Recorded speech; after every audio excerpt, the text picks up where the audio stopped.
begins quietly. A distinct lack of eye contact when you speak. A name deliberately mispronounced. A plan changed at the 11th hour without your consultation. You feel the tremor in your chest first, a distinct cold compression of the heart. But you force it down, you grin. You tell yourself to be the bigger person. You tell yourself it's trivial. But it is not trivial, because disrespect is not an isolated incident. It is a campaign, it is an audit. And every time you swallow your voice, every time you smooth it over with a nervous chuckle, you are not being polite. You are signing a treaty of surrender.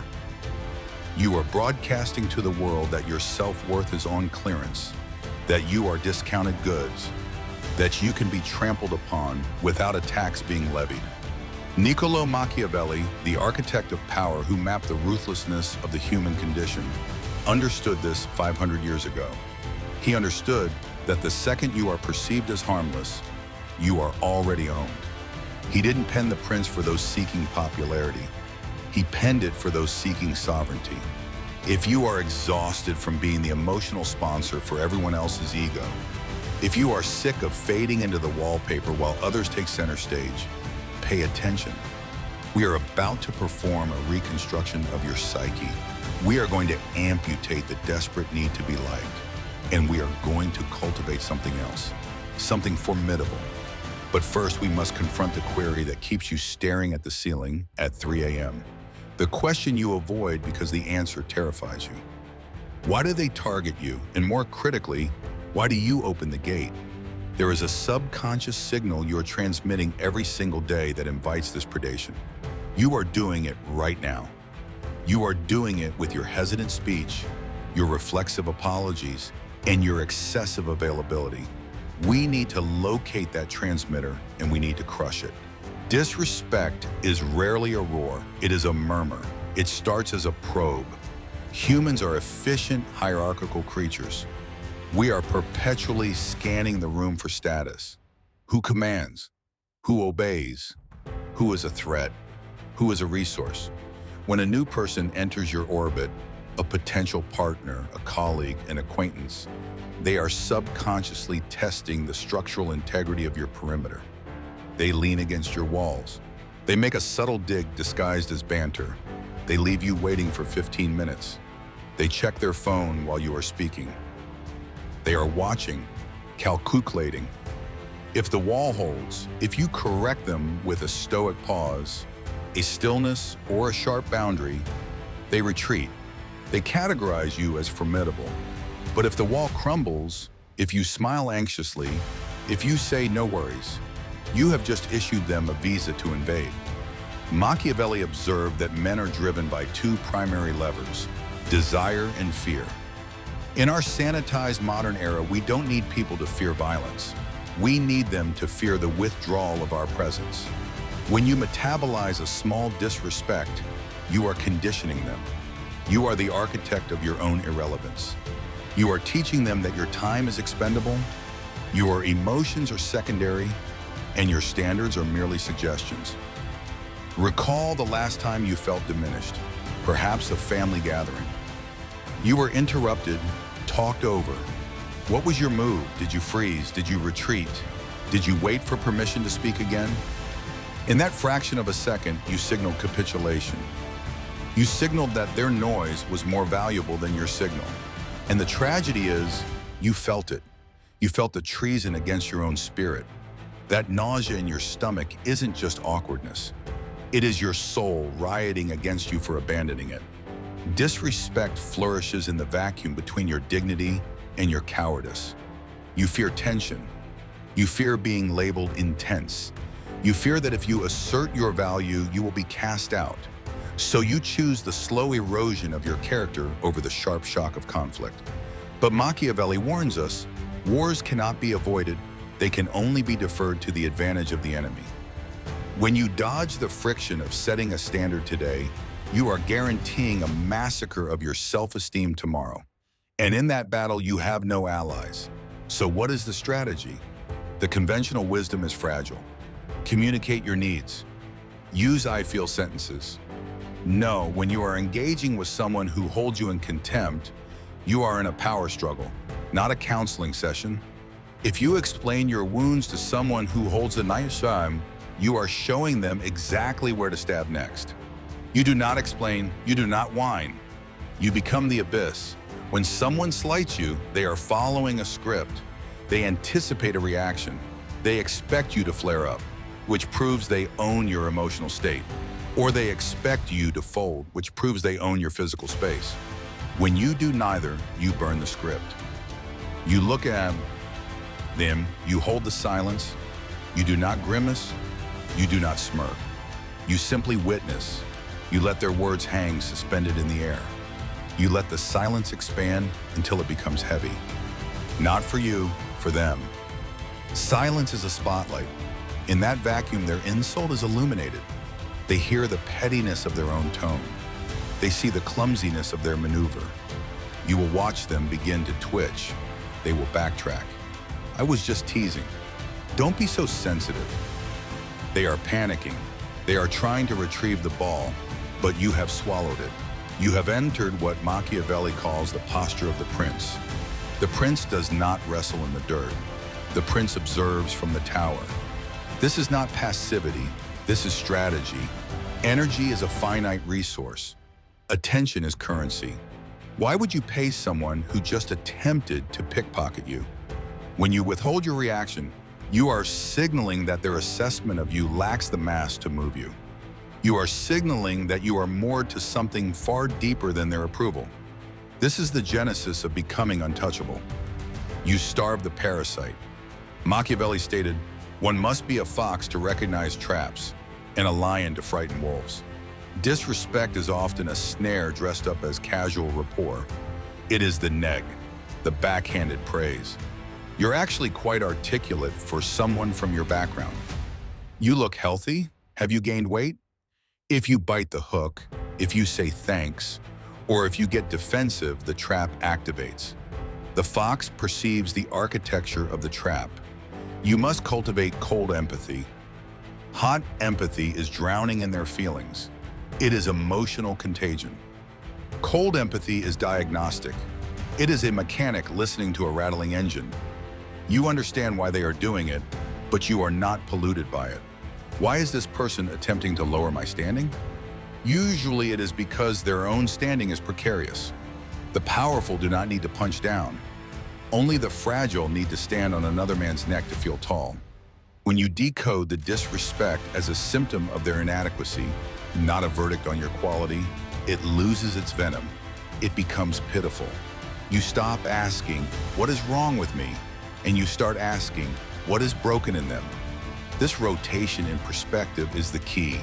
It moves you from the victim to the analyst. The fox knows you cannot fight every skirmish. If you bark at every car that passes, you will be ignored. You must select your terrain.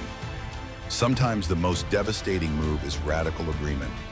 They say, "You're so difficult." You say, "I know." It requires skill. They say, "You're arrogant." You say, "Correct." This is a technique called fogging. You become mist. If you strike a wall, your hand hurts. If you strike the bawi, your hand passes through and grasps nothing. You offer no resistance. You give them no surface to push against. By agreeing with the premise, or rather by refusing to be wounded by it, you disarm them entirely.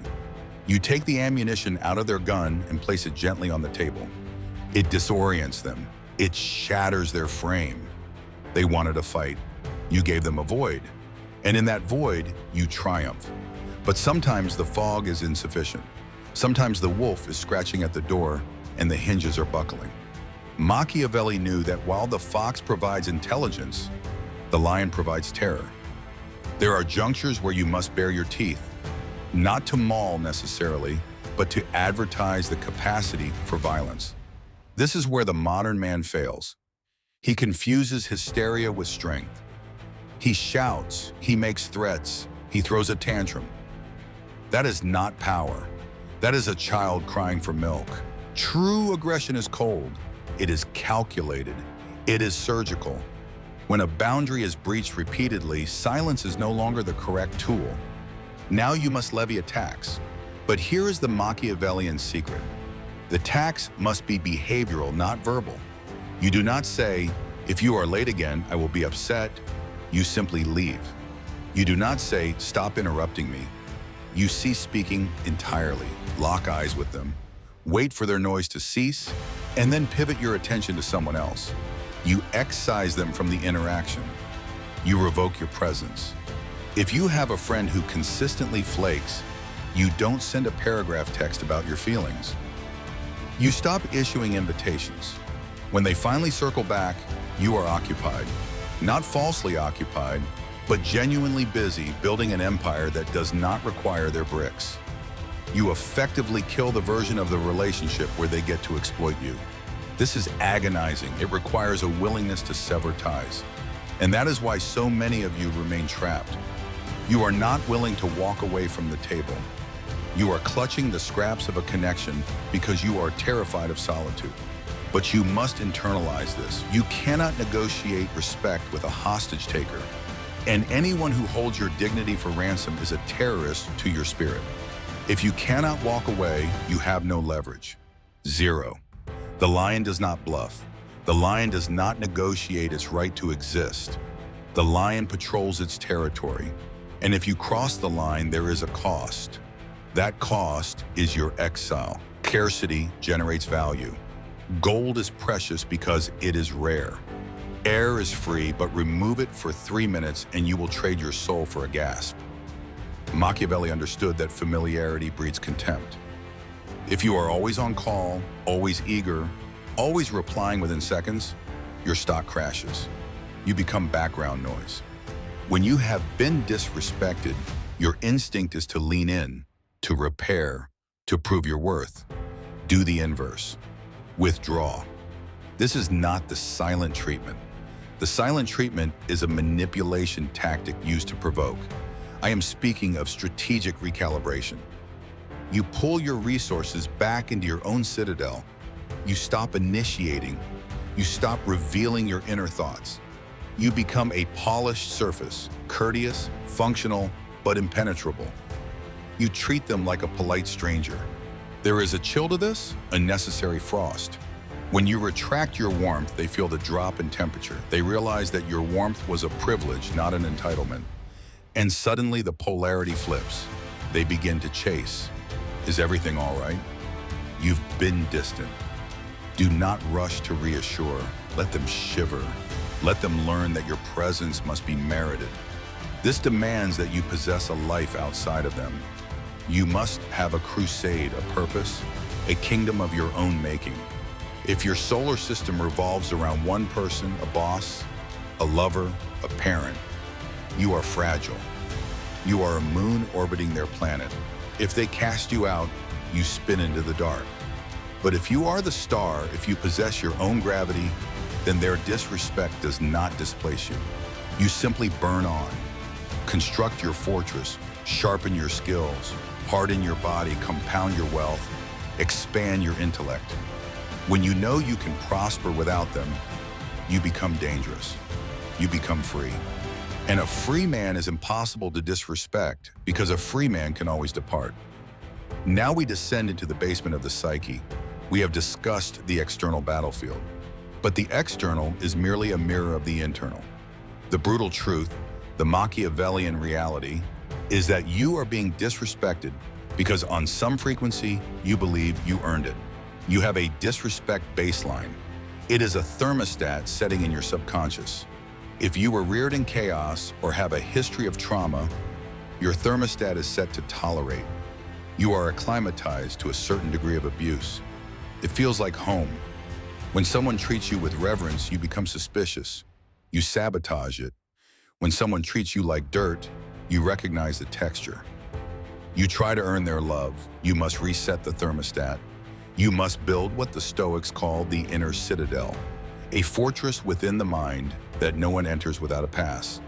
This starts with the dialogue you hold with yourself.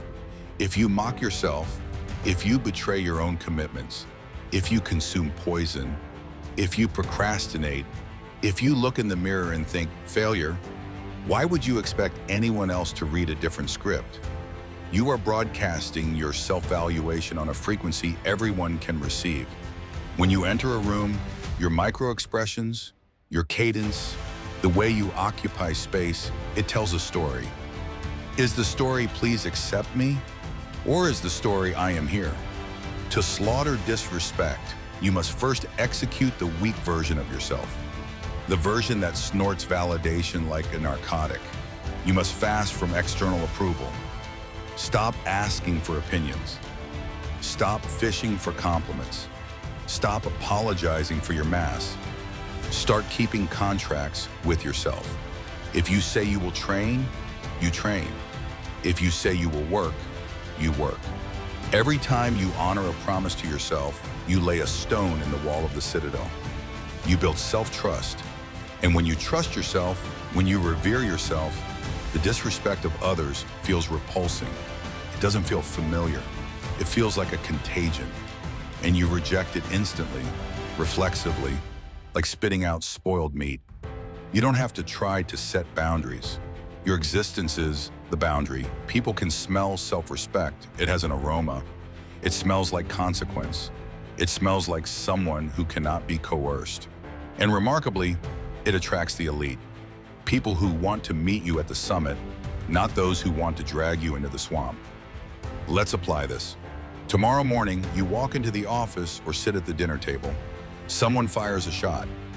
Must be nice to have so much free time, or I see you finally decided to participate.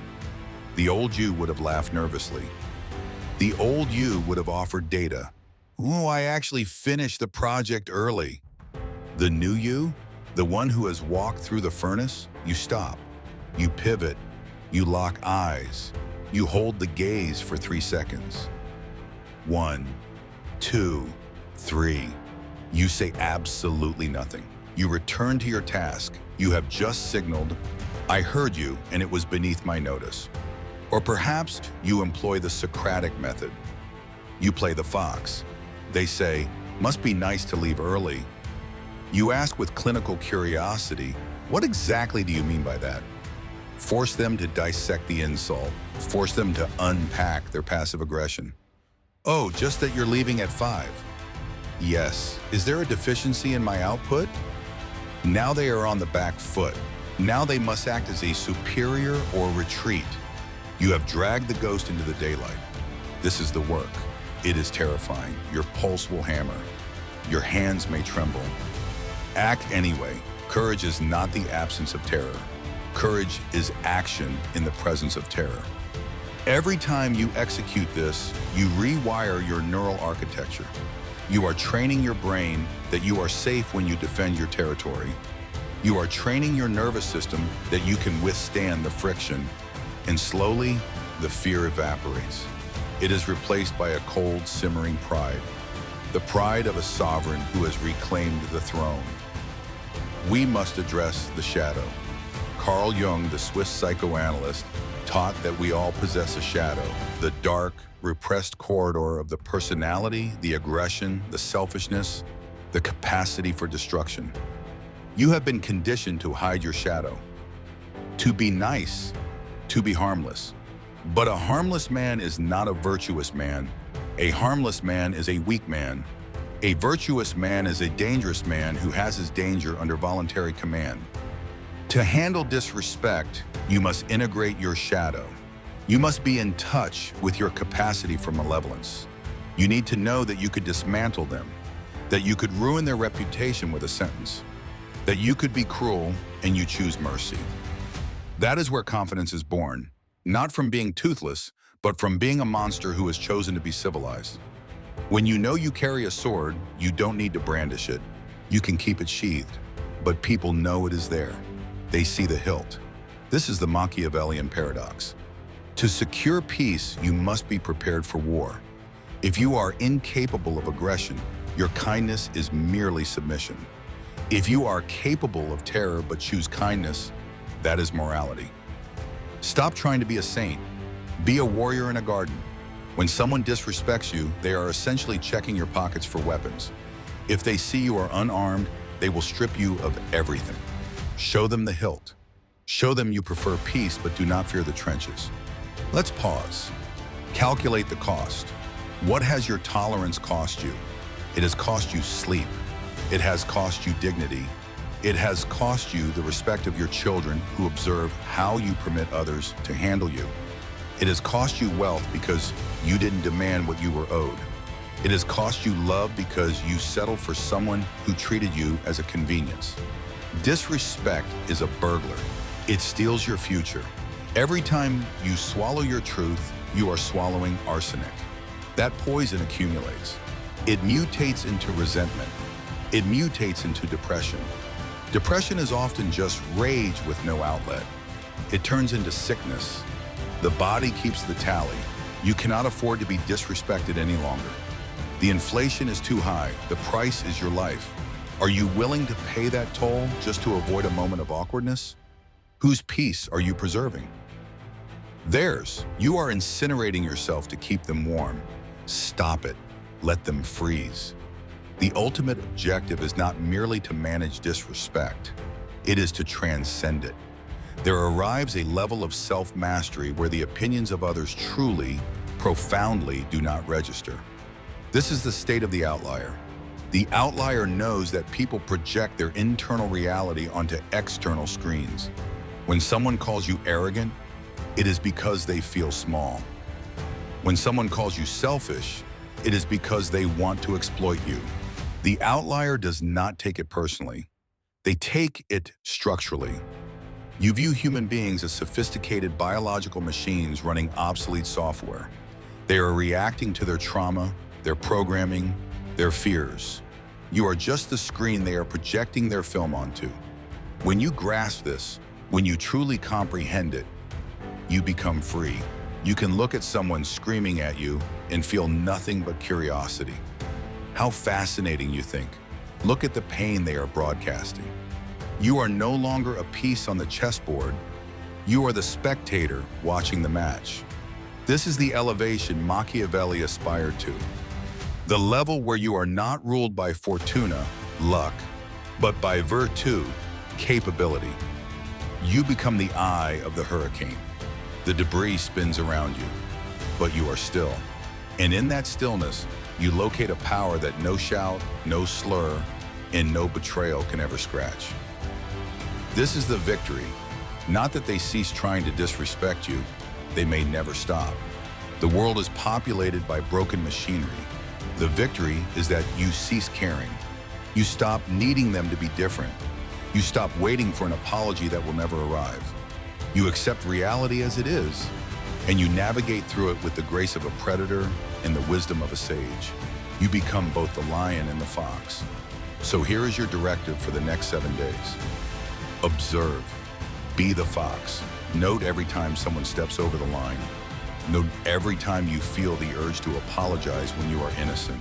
Note every time you shrink. Do not judge it, just witness it.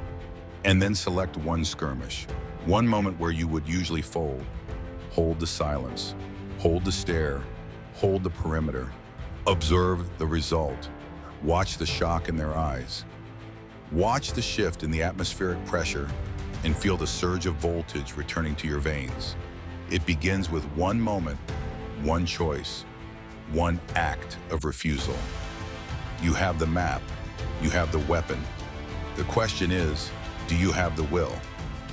Machiavelli wrote, "Everyone sees what you appear to be. Few experience what you really are. Show them what you really are, not by raising your voice, but by refusing to be moved." Before we conclude, understand this is not a quick fix. This is a lifestyle, a philosophy. You will stumble. You will slide back into old patterns. You will let someone walk over you, and you will loathe yourself for it later. That is the cost of tuition.